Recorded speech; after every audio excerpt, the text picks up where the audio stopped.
Legacy of Kain Soul Reaver is an action-adventure game developed by Crystal Dynamics and published by Eidos Interactive. It was released on the PlayStation in 1999 and for the Sega Dreamcast in 2000. For this review, I'll be playing the PlayStation version. Taking place 1500 years after the events of Blood Omen, the first Legacy of Kain game, Soul Reaver chronicles the journey of the vampire-turned-wraith Raziel, lieutenant to the vampire lord Kain. Raziel is killed by Kain, but is revived by the Elder God to become his Soul Reaver and exact revenge on Kain. Now, I did not play Legacy of Kain Blood Omen. In fact, Soul Reaver is the first Legacy of Kain game I've ever beat, but I feel like you don't have to, because a lot of the story events in Blood Omen is kind of brought up in Soul Reaver, and Soul Reaver for the most part is pretty standalone, so you should be okay. Starting with the positives, Legacy of Kain Soul Reaver has one hell of an atmosphere. In its tone, with its gothic and dark settings, the music is really good and it really amps up the atmosphere. The graphics are really good, and I'm aware that the Dreamcast version does look better, but I think the PS1 version still looks pretty good and does set the tone for what you're about to play. A big positive I have for this game is the voice acting. Michael Bell plays Raziel and he does a phenomenal job. And the rest of the cast does a very good job as well. They definitely took their role seriously, and that has to do with the good dialogue that was written by Amy Hennig. Amy Hennig is a phenomenal writer, and this is some of her best stuff. If you're not familiar with her, she wrote the original Uncharted trilogy on the PS3, and she wrote for the upcoming Forspoken game coming later this month. But this game genuinely does have an amazing storyline, and the dialogue is so good. The lore is fantastic and you want to explore, and one of my favorite things about this game is the exploration. There's a lot of really cool, diverse areas that you can explore, and a lot of it really you don't have to, like the Human Citadel.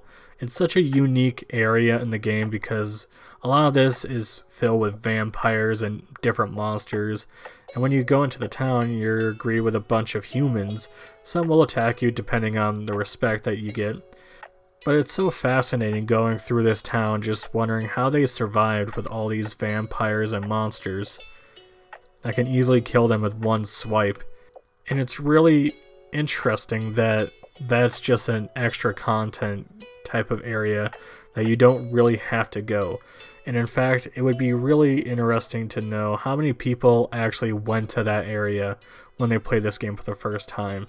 And yes, there is a respect system in this game, and while it doesn't really matter just because the humans in this game are extra content, as I said, and they really don't add to anything in terms of the plot, you really only go to the Human Sentinel if you want the magic item in that city, and it's not needed, you don't need to go there, but if you want to, you can, just because it's extra content, and I do appreciate the little details that they added.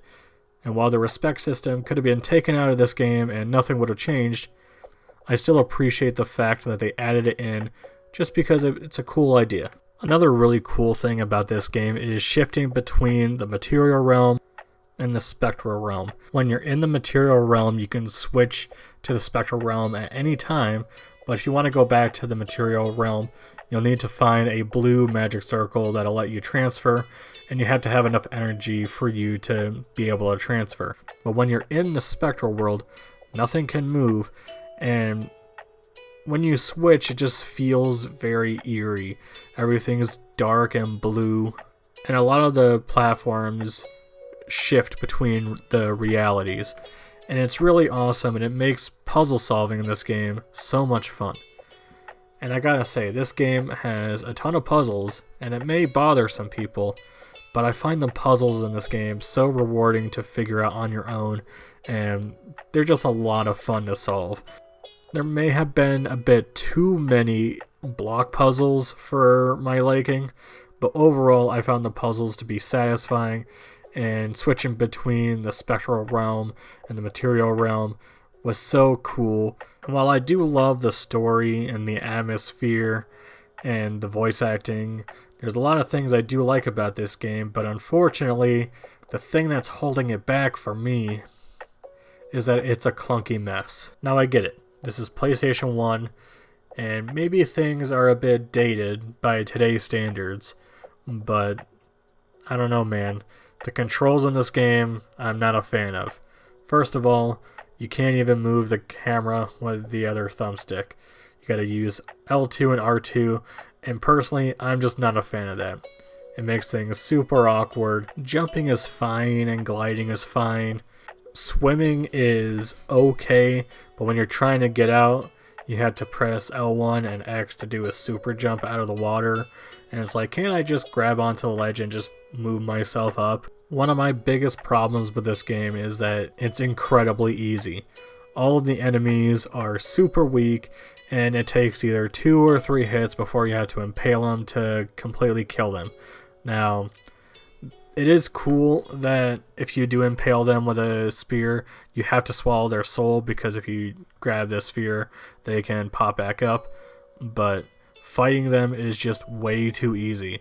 And there's a lot of menacing monsters too, and some of them just range from annoying to really easy. And the annoying enemies really aren't that hard, they just kinda shoot at you and you lose your Soul Reaver weapon. And healing in this game, all you really have to do is just switch to the spectral realm, swallow up some souls, find the circle, go back to the material world, and continue on. So really there isn't any threat in this game. All the enemies are weak. And one of the biggest offenders is that all the bosses are also very, very easy, including Kain himself. So your main goal of the game is going around trying to fight and kill your brothers so that you can gain their abilities to eventually fight Kain.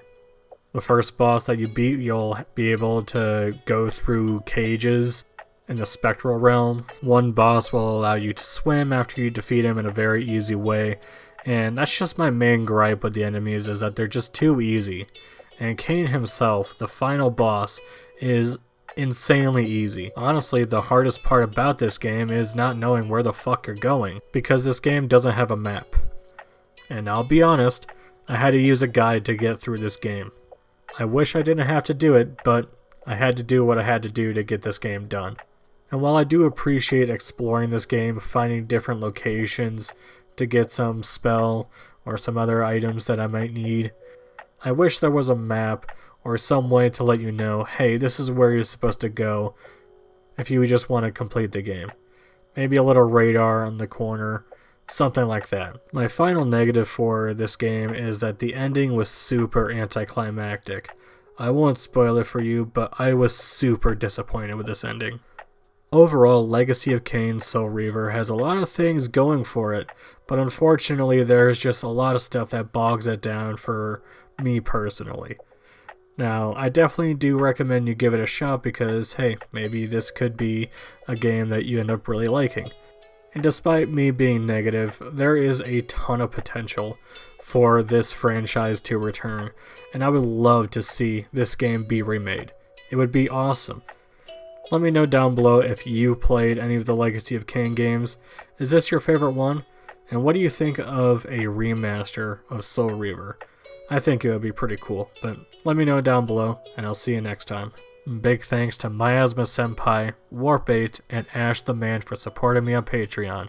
You guys are awesome.